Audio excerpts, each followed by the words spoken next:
రేపు మాజీ ముఖ్యమంత్రి వైఎస్ జగన్మోహన్ రెడ్డి రెంటపాళ్ళ గ్రామంలో ఆత్మహత్య చేసుకున్నటువంటి కొర్లకుంట నాగమల్లేశ్వరరావు విగ్రహావిష్కరణకి వస్తున్న సందర్భం ఎలా ఉంది అంటే, ఇంతకుముందు మనం సినిమాల్లో చూసేవాళ్ళం, రావుగోపాలరావు రాత్రి చంపి పొద్దున్నే వచ్చి దండేసి సానుభూతి చెప్పినట్లు. ఇవాళ ఈ సందర్భం కూడా ఈ నాగమల్లేశ్వరరావు చనిపోవటానికి 100% కారణం వైఎస్ జగన్మోహన్ రెడ్డి ఏదైతే తాను తప్పుడు సర్వే రిపోర్ట్లు ఇప్పించి వాళ్ళ ప్రభుత్వం అధికారంలోకి వస్తుంది అనేటువంటి కాన్ఫిడెన్స్ వాళ్ళ కార్యకర్తలకి క్రియేట్ చేయటం వల్ల విపరీతంగా పందాలు కాశారు. ఈ నాగమల్లేశ్వరరావు కూడా ఇంట్లో ఉన్న 10 లక్షలు ఖర్చులకు పెట్టుకున్న 10 లక్షలు కూడా తీసుకొని వెళ్ళి 2 కోట్ల రూపాయలు పందెం కట్టాడు. ఈయన చాలా మందిని ఎంకరేజ్ చేశాడు, మీరు కూడా పందాలు కట్టండి, లక్షల రూపాయల డబ్బులు వస్తాయి, ఒక్కసారిగా లక్షాధికారి కావచ్చు అనేటువంటి దాని మీద పందాలు కాసి దానివల్ల అప్పులు వాళ్ళు అడుగుతారు అనేటువంటి ఉద్దేశంతో ఆయన ఆత్మహత్య చేసుకుంటే దానికి ఎవరు బాధ్యులు? కౌంటింగ్ ముందు రోజు ఆయనే వాళ్ళు ఎంచుకున్న సిఐఏ ఉన్నాడు. ఆ రోజు కూడా ఎలక్షన్ రోజు కూడా ఆయన చేసినటువంటి అరాచకానికి సిఐఏ దగ్గరుండి సపోర్ట్ చేశాడు. ఆయనే సిఐకి ఫోన్ చేసి కౌంటింగ్ రోజు ఊళ్ళో గొడవలు జరుగుతాయి, మీరు యాక్షన్ తీసుకోమంటే సిఐ ఇరు పార్టీల్ని, తెలుగుదేశం వాళ్ళని కొంతమందిని, వైసీపీ నుంచి కొంతమందిని తీసుకొచ్చి కౌంటింగ్ రోజంతా స్టేషన్లో కూర్చోబెడితే తెల్లారి తెలుగుదేశం పార్టీ పెద్దలు,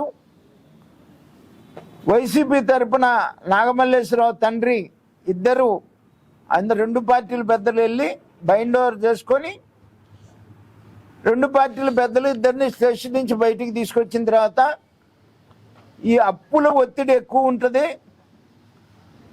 నువ్వు గుంటూరు వెళ్ళిపోమని చెప్పేసి తన సొంత తండ్రే పోలీస్ స్టేషన్ దగ్గర నుంచి కారు ఎక్కించి గుంటూరు పంపించారు. బంధువులు తనకి ఆర్థికంగా సపోర్ట్ చేయకపోవటం వల్ల, అవమానపరచడం వల్ల, నీకెందుకు, నీ బతికెందుకు, నువ్వు వెళ్ళి నువ్వు చావు అని చెప్పేసి బంధువులు అవమానపరచడం వల్ల తన అప్పులు పాలై, జగన్మోహన్ రెడ్డిని నమ్మి పూర్తిగా అప్పులు పాలై ఆత్మహత్య చేసుకున్నాడు. ఎంతో జీవితం ఉన్నటువంటి వ్యక్తి, బాధాకరంగా ఉంది.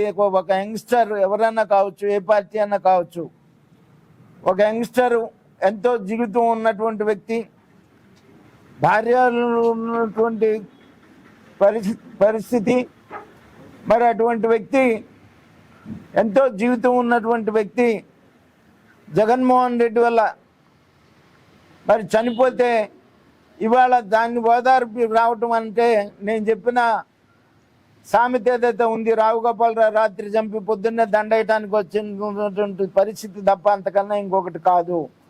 మొన్న తెనాలి వచ్చాడు, తెనాలి వచ్చి ఎవరిని పరామర్శించడానికి వచ్చాడు?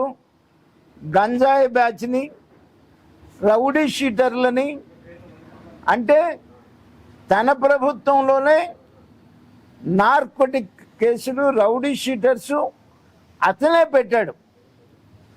తన ప్రభుత్వంలోనే పెట్టినటువంటి గంజాయి అమ్మే వాళ్ళని, గంజాయి బ్యాచ్ని, రౌడీ షీటర్లని పలకరించడానికి వచ్చాడు. ఇవాళ చెప్పే ఈ నాగమల్లేశ్వరరావు మీద కూడా 2010లో ఒక క్రైమ్ ఉంది 50/2010. అలాగే క్రైమ్ నెంబర్ 169/2022. ఇతని మీద కూడా 2 క్రైమ్లు ఉన్నాయి. ఊళ్ళో ఇతని వల్ల ఆత్మహత్య ప్రయత్నం చేసుకున్నటువంటి వాళ్ళు కూడా ఉన్నారు. పైగా నేను అడుగుతున్నాను, ఇతను చనిపోయింది జూన్ 9వ తారీఖున, ప్రభుత్వం ఏర్పడింది జూన్ 12న. అంటే ఇంకా ఎన్డీఏ ప్రభుత్వం కూడా ఏర్పడక ముందే ఇతను ఆత్మహత్య చేసుకున్న పరిస్థితి. చెల్లి, బాబాయ్ ఎవరు లేరు. నీకు ఈ రోజున నువ్వు పార్టీ పెట్టిన రోజున వీళ్ళందరూ ఉన్నారని చెప్పుకున్నారు. ఇవాళ నీకు ఎవరు లేనటువంటి పరిస్థితి ఉన్నటువంటి పరిస్థితి. నువ్వు ఇవాళ ప్రజాస్వామ్యబద్ధంగా జరుగుతున్నటువంటి పరిపాలన మీద అసత్యాలతో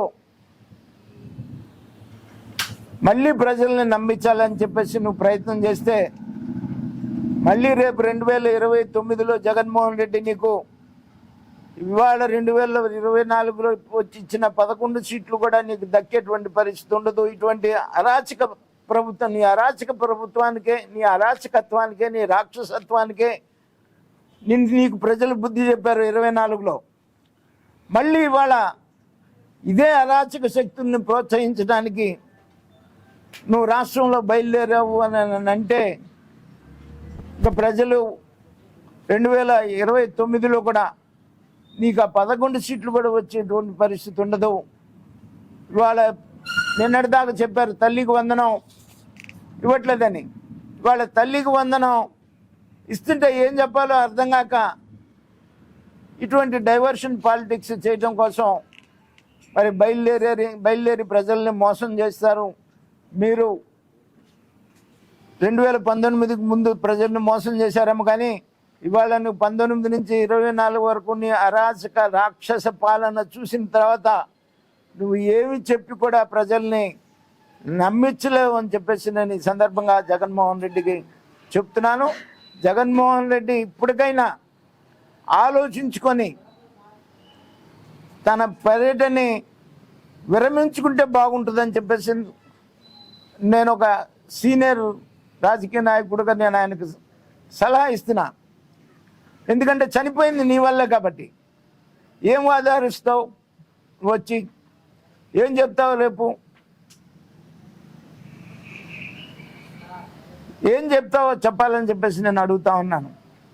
చనిపోయింది నీ వల్ల, నువ్వు రేపు వచ్చి ఏం చెప్తావు ప్రజలకు నువ్వు తీసుకొస్తున్నావు, జనాన్ని వేసుకొని వస్తున్నానని చెప్పేసి చెప్తున్నావు. ఏం చెప్తావు నువ్వు చెప్పు, నీ కార్యకర్తలకి ఏం చెప్తావు? నియోజకవర్గంలో ఎంతమంది వాటి వరకు కూడా నిన్ను నమ్మి పందాలు కట్టి ఆస్తులు అమ్ముకుని బజారును పడ్డారు.